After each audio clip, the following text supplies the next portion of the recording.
Simple কেকগুলো দেখতে অনেক বেশি সুন্দর লাগে। আপনারা কে কে আমার এই কথার সাথে একমত একটু বলবেন তো। আর হোয়াইট কেক হলে তো আর কথাই নাই। আমার কাছে কেন জানি সাদা রংটা অনেক বেশি পছন্দ।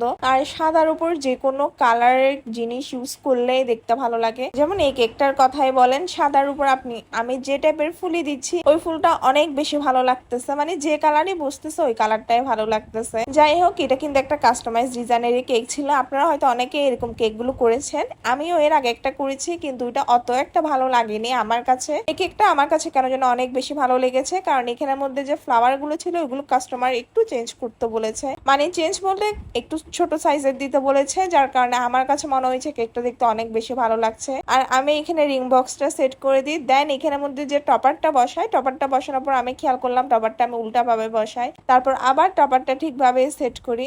বাই দ্য ওয়ে, আপনারা কারা কারা আমার এই রিং বক্সের ভিডিওটা দেখেছেন এটা কিন্তু জানাবেন। খুব ইজি ভাবে আমি কিন্তু এটা মেক করি, আর যারা দেখেননি এটা আমার পেজে শেয়ার করা আছে দিয়ে ঠিক কিভাবে রিং বক্স বানায়, আপনারা চাইলে এটা দেখে নিতে পারেন। লাস্টের দিকে আমি কিছু এখানে সুগার বল দিয়ে দিই, প্রথমে হোয়াইট কালার দিয়ে, আর একদম শেষের দিকে কিছু 0 সাইজের গোল্ডেন কালার সুগার বল দিয়ে দিই।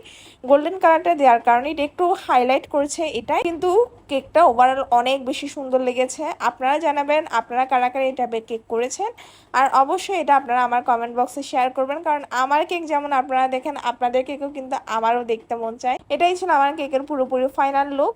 Thank you.